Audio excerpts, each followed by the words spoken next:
I'm going to start off by introducing myself to you. So, I'm Javeria. I used to go by the anglicised name Jo. I was doing that for about 25 odd years. There's a whole context and a history there, but it was essentially to assimilate and to conceal my ethnic origins so that I could better fit in, so that I could navigate spaces. So what's really, the reason I'm sharing this with you is because I've been going through a process of what I call decolonising myself. And I reverted back to my given name, Javeria, which is an Arab name, which means bringer of joy. You'll have to tell me if I've brought you joy today. I reverted back to my given name in 2020. And that was as part of a broader project called My Name Is, for which I'm principal investigator. So you can explore that afterwards if that's something that interests you. So my work is interdisciplinary, and my specialisms straddle cultural sociology, education, the visual arts, particularly media and film, and inclusion.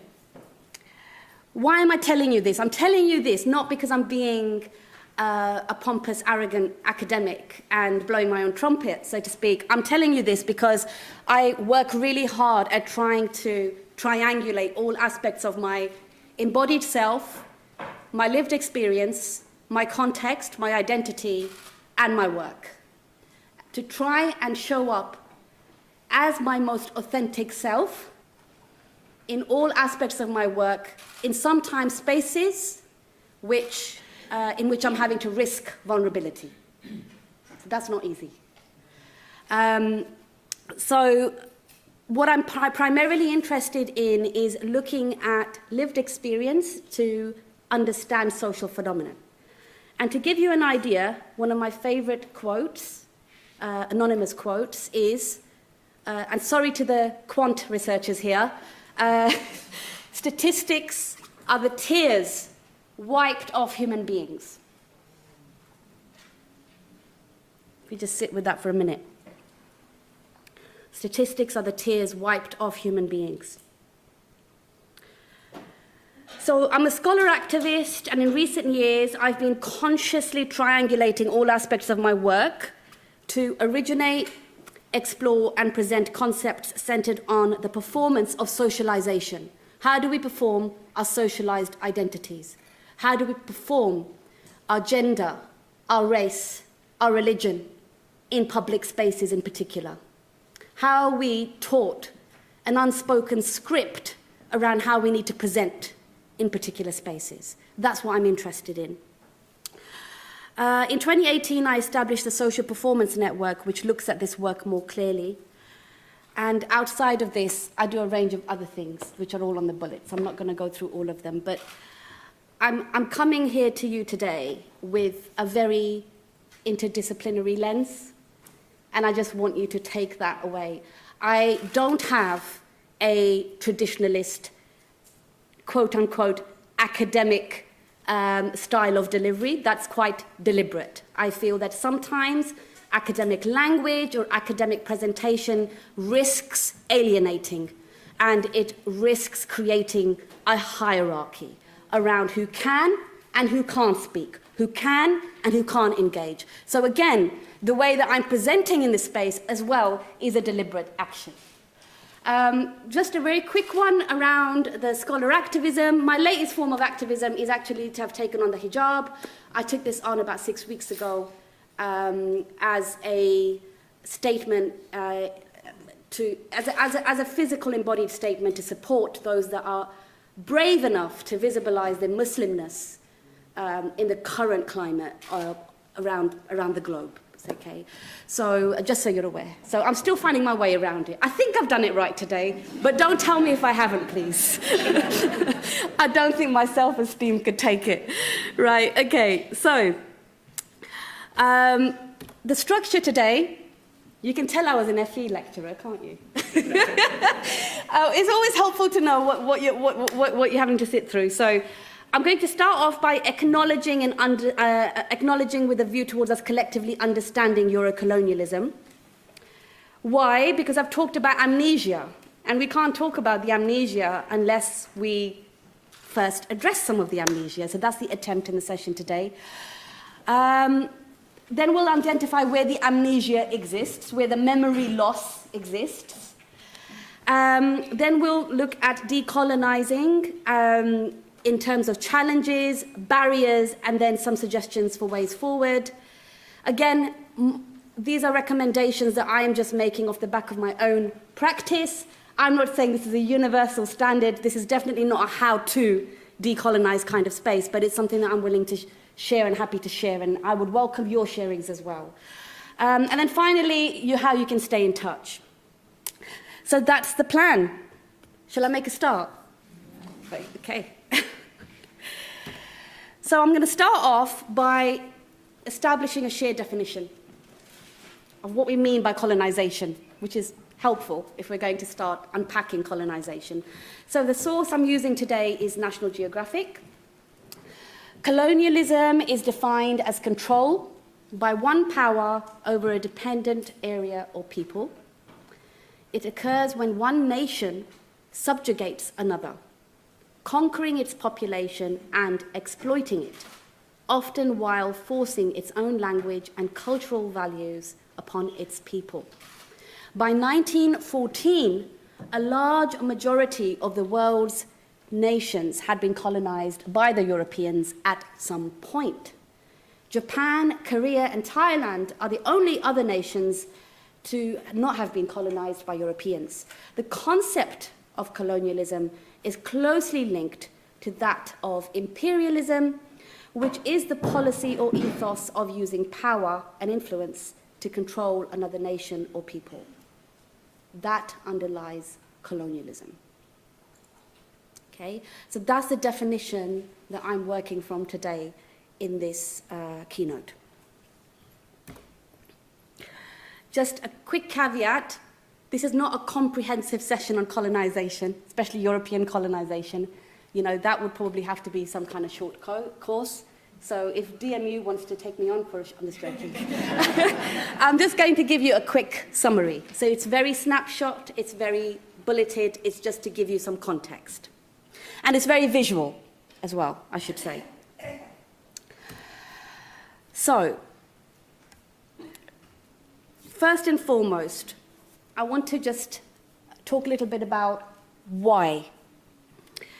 The reason I'm doing this is so that we can recognize the global reach of European colonization. Quite often when we're talking about colonization, we risk talking about it in silos, right? So we had the British Empire, we had the Portuguese, we had the French, but it's a lot more interconnected. There was an ecology at play, which I'm going to try and unpack a little bit today. It's also to contextualize why terms such as Eurocentric are prevalent in decolonization discourses. So when we're talking about the Eurocentric lens, okay, why are we talking about that when we talk about colonization? So again, hopefully this will help unpack that a little bit. But most importantly, it's for us to address our collective colonial amnesia. Okay, so moving on. A little caveat, again, just worth recognizing that before the EU, European monarchies were interconnected biologically, okay, through alignments. And even now, I mean, even to this day, 5 current European monarchs, the one of Denmark, Norway, Spain, Sweden, and UK, are descendants of Queen Victoria. Okay, and Prince Albert. So I think it's worth recognizing that there was an ecology here. There was an interconnectivity. Okay, European connectivity didn't just occur with the EU, and that sometimes is the narrative that we'll often have peddled to us.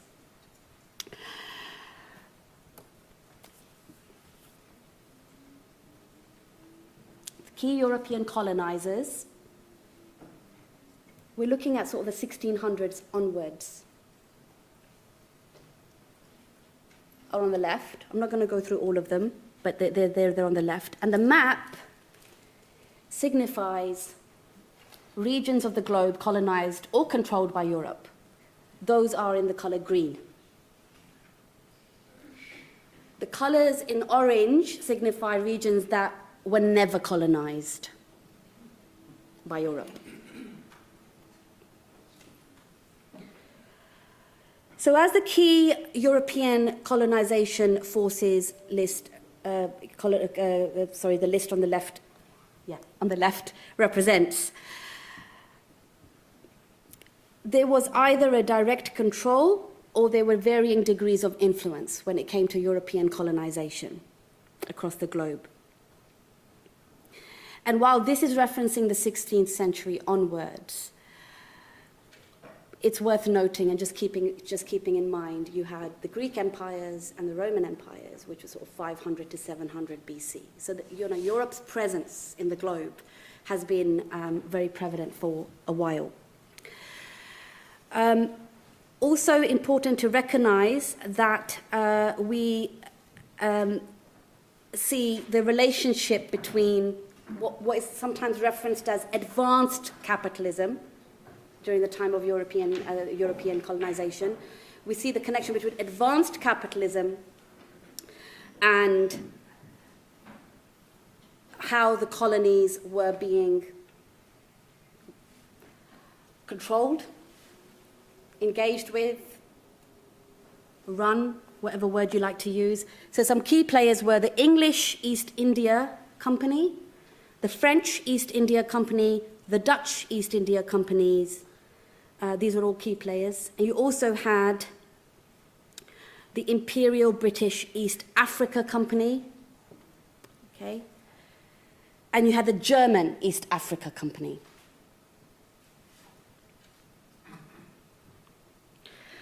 I did have a video I wanted to share with you, but this PowerPoint will be made available to everybody, so you're welcome to engage with that a little bit later on, because I'm just conscious of time, and I'd like to get through some of the stuff with you. But what I would encourage you to do is have a look at this video when you get a chance, because it gives you a graphic of colonization in terms of the century periods, and then what was happening and who was responsible in terms of colonial powers.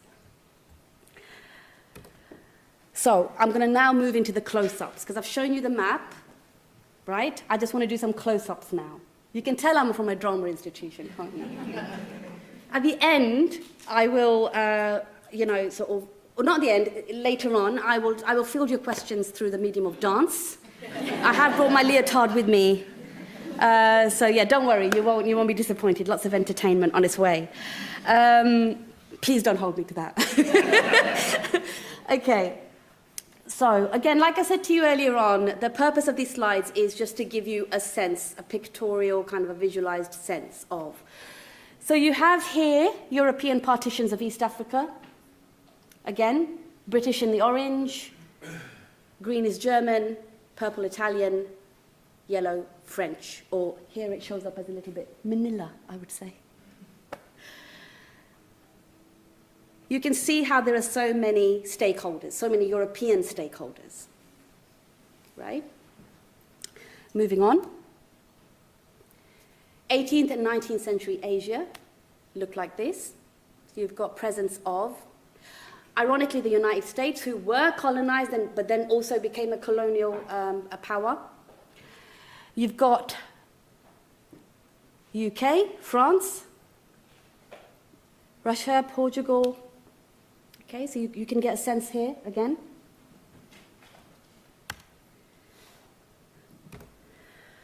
'19th century North Africa and the Middle East.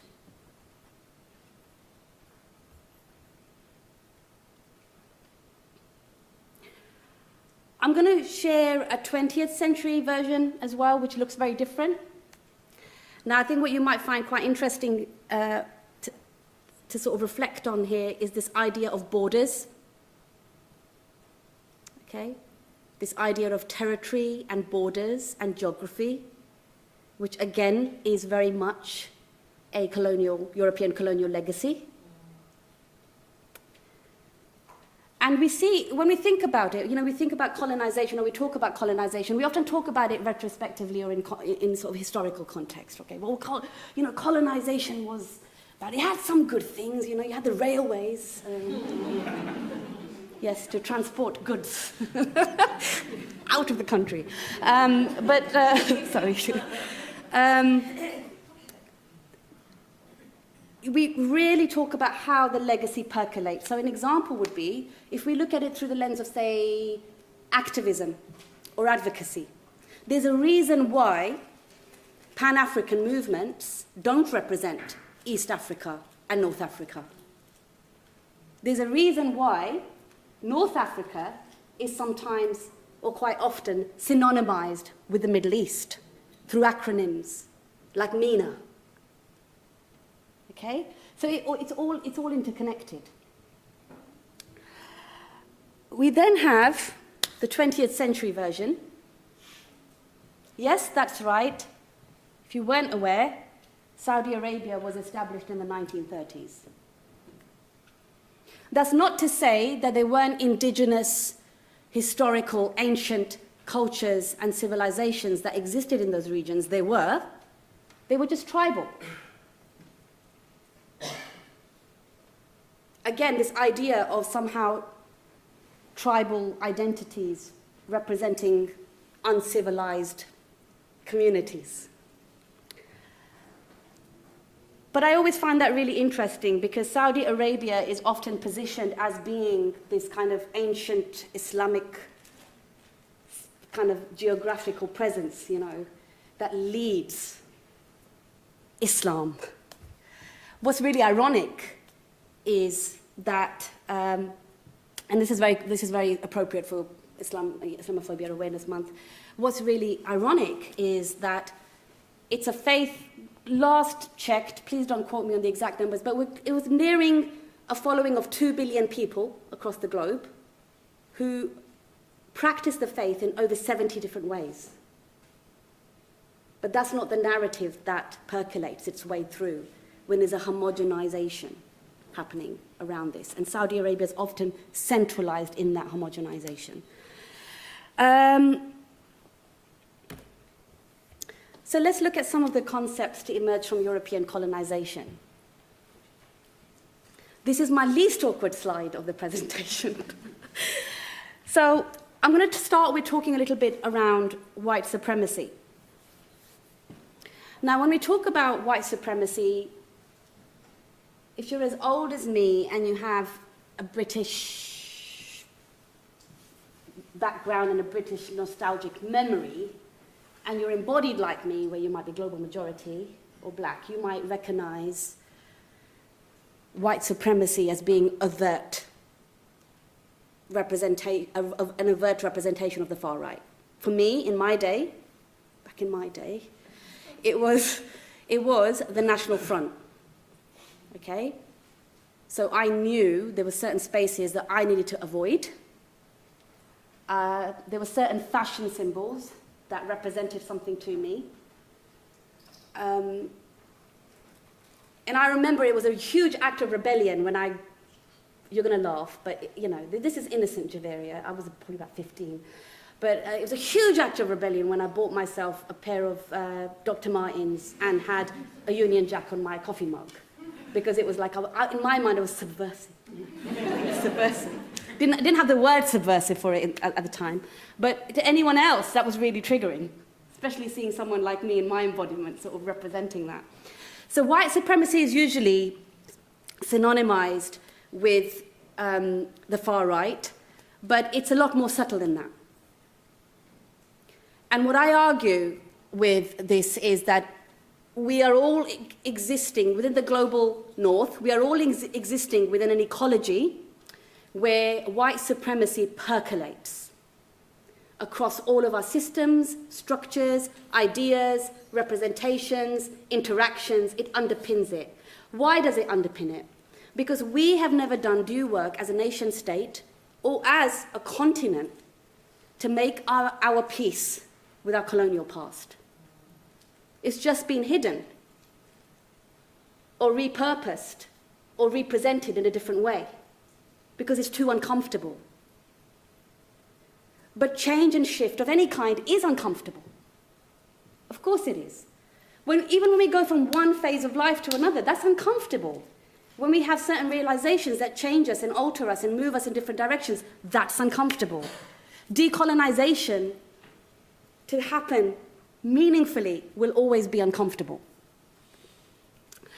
The idea of a racial hierarchy, with black siblings getting the worst part of the deal. Okay? Your proximity to whiteness, optical whiteness, ideological whiteness, bringing you closer to the colonizer. And we still see this dynamic play out. I stand here right now as very conscious of the privileges I hold as a brown woman over my black siblings, my black sisters particularly, because that's how colonization pitted communities against each other. I know that there are certain accesses that I'll receive. Now, what do I do with that? Do I play the game? Yeah? Look after number one and number one looks after you. Sorry, my dad says that. I don't know if that's an actual quote.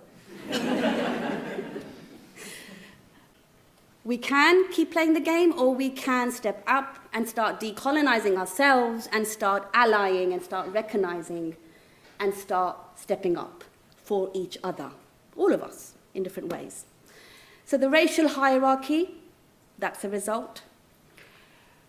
It was reinforced in lots of different ways. I can't go through the full comprehensive list, but one key example would be eugenics, pseudoscience of eugenics, this idea that intelligence, ability, form is racialized, is connected to race. We still see this percolate to some degree. If you look at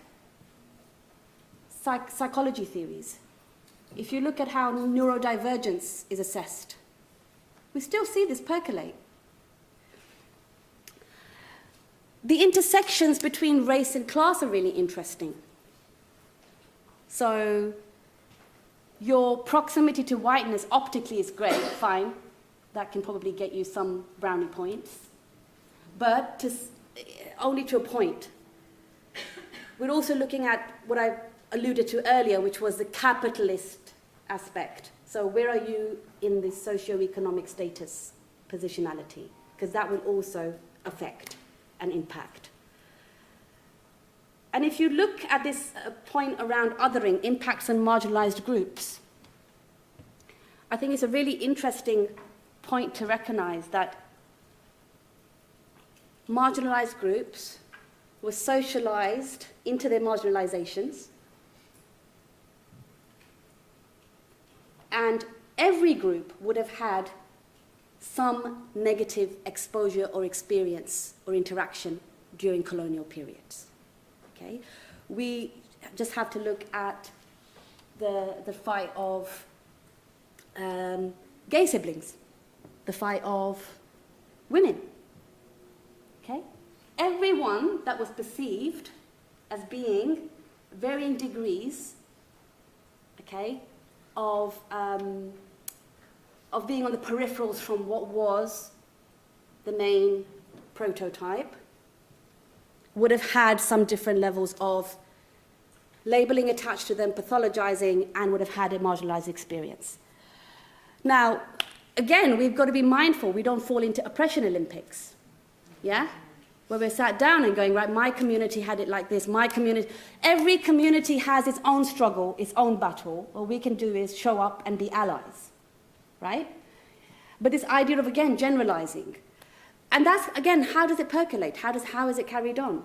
Well, I love the Equalities Act because it's about equality, Equalities Act 2010, but what does it do? It tells you what all the different tropes are. It's naming the tropes, because we know that those tropes are on the peripherals of society.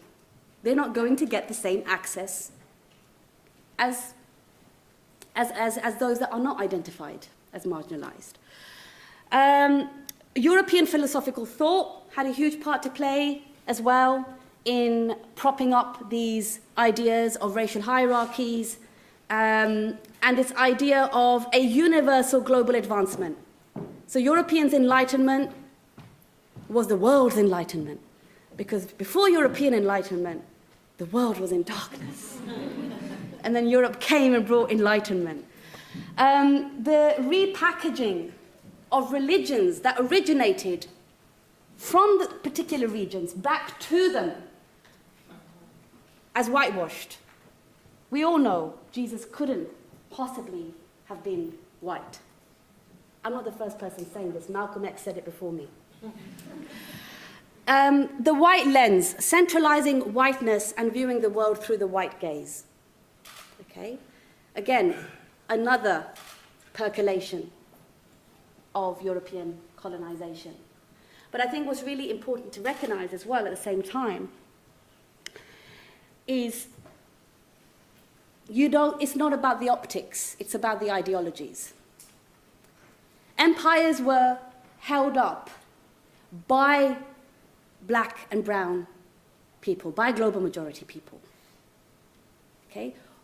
On the ground, those empires carried on functioning because they had buy-in to a degree. How did they have buy-in?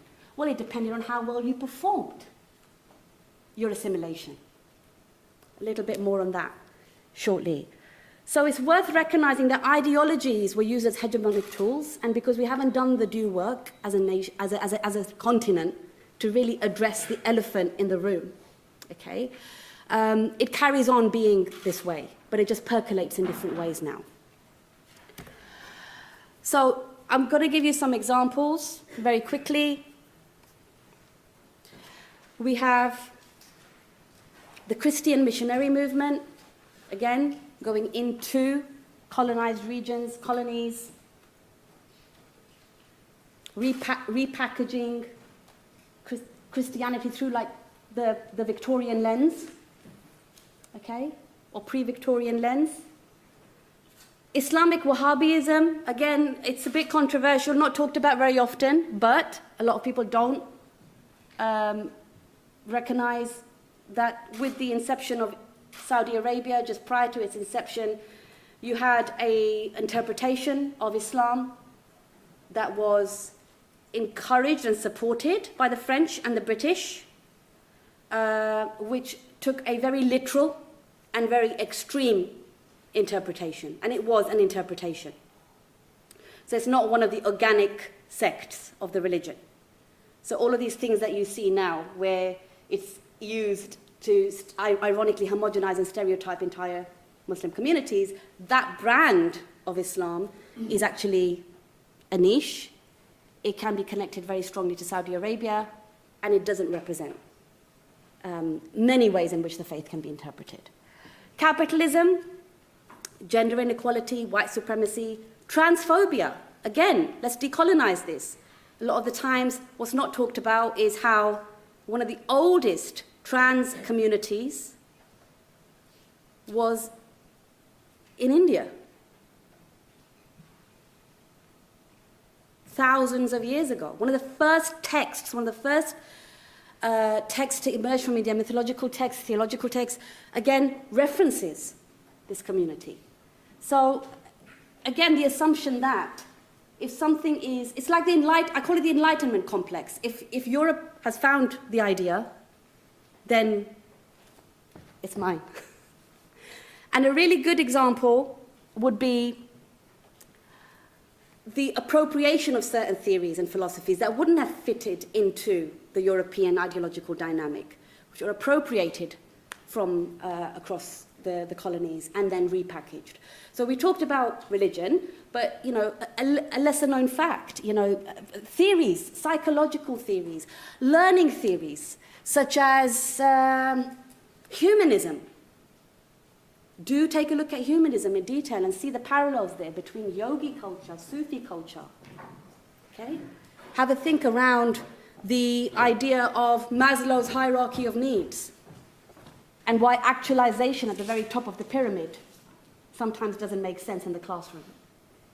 Because I can only speak from a Sufi perspective, actualization would literally mean death and oneness with the universal divine, which I think we don't really want.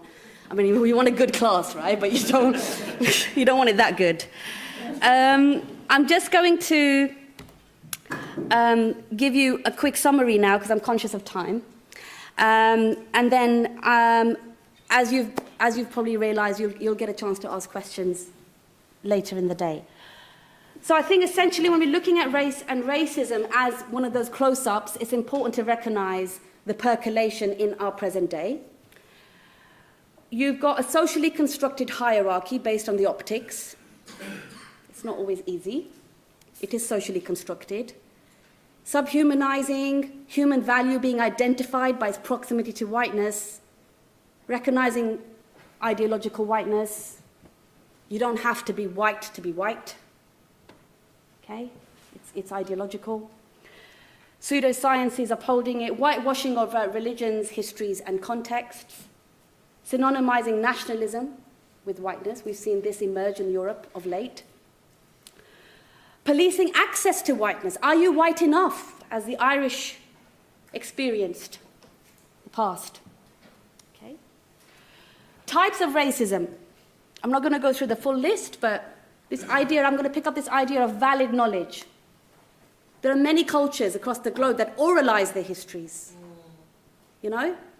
But taking the focus away from that and giving it a sort of a reframing as in it's not valid. It's not research worthy. You know?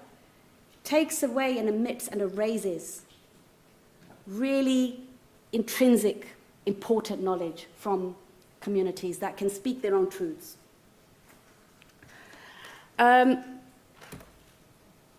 When we look at the ripples, we see them across the board. We see the ideological ripples, the geographical ones, the physical ones, okay? How we are pathologized as communities, okay? And how policies can often then be made relating to us in different ways. Again, I'll talk about gay siblings. They experienced this firsthand, okay? Not so long ago. Women didn't have the vote, not so long ago. Talk about sus laws. We can talk about prevent. We can talk about a lot of things. So, a not so universal standard.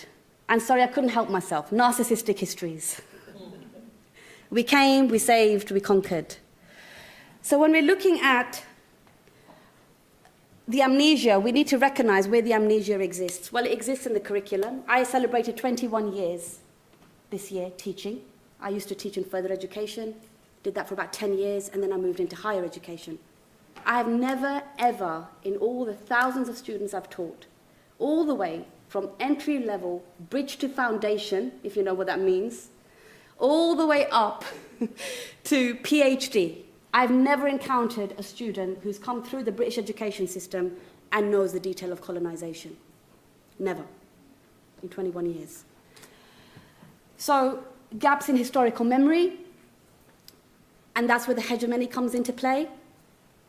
Omissions in dominant ideologies, again, it was all siloed, it was all separate. It wasn't in any way blended. Yes, there was colonization, but they were over there. No, they weren't. Media representations, omissions, or redirections in state policy. You can see the percolations, that's the point. If I had to give you one summative point today, that's the point. So when we're talking about this, we need to recognize that it's tricky, because how can you decolonize meaningfully to a landscape where the histories of colonization, the contexts of colonization are absent? So surely the starting point is we look at that context, that landscape, and then we look at ourselves. How are we positioned and how are we navigating this? I'm going to, like I said, share this PowerPoint with you. There's lots more on here. But before I do, I just want to share very quickly a little bit around my own colonial context. There's lots of omissions and erasures. Again, these are just some examples, but you can access this later on. And a challenge for you to try and see where your colonial past is. The pictures here, okay. On the left, you've got a shrine. This is on the border of Kenya and Mombasa, East Africa. The shrine belongs to, if I can say the name correctly, Sayyid Khadija Shah. Oh, he's going to hate me. He was an ancestor, okay? And he used to work on the rails, he used to carry the burdens in 1889. But he was regarded as a Sufi saint. So they made a shrine for him. So people from all walks of life come and pay their respects, Muslim, non-Muslim. The gentleman on the extreme right is Major General Umar Hayat Diwana. He's my great-great-uncle. He was one of the first people of colour to be knighted by Queen Victoria for his services to the crown. Now, I don't say that with pride. I say that to represent how we are all intrinsically linked in this ecology, in some shape or form. That's his son to the right, in the middle, with Jinnah, and the leader of the, I don't want to get it wrong, so I won't say. He was part of the Punjab Unionist Party and Minister of the Punjab province from 1942 to 1947. And he was actually against the British leaving India. He wanted them to stay. So he was very colonized. The reason I'm sharing this with you is because I want you to understand that we all have connections. So when we're looking at our barriers, we need to recognize that the barriers that we're encountering are ecological. They percolate over centuries and centuries of colonization. Okay? It's not just an organizational challenge that you will get. It'll be something across the entire ecology of what you're navigating. So rather than it becoming a scripted box-ticking exercise, for it to truly get to that point of meaningfulness, I suggest that we begin by decolonizing ourselves first and recognizing where in ourselves we're navigating those colonized identities. Where in ourselves are we code switching between our different assimilationalist selves? Where in ourselves are we ignoring elements of our identity or our pasts because they might be too uncomfortable? Or we might not know enough and we just don't want to engage. Either way, it's starting with ourselves first. And then looking at this idea of desocializing, being really self-critical in terms of where do my ideas come from? Why do I think the way I do? Have I met sufficient people from this community to be able to form this opinion? Because my grandmother said it and my mum said it, is that enough? You know? Yes, oralized histories are important, but if we're generalizing, is it enough? And when we're not homogenous, when we're nuanced, when we're beautifully, beautifully individual, why can't communities be? And then finally, decentering ourselves, because decolonization is a collaborative effort. And on that note, I'm going to leave you. I have an example there which you're welcome to use, but thank you very much for engaging, and I really enjoyed doing that with you. Thank you.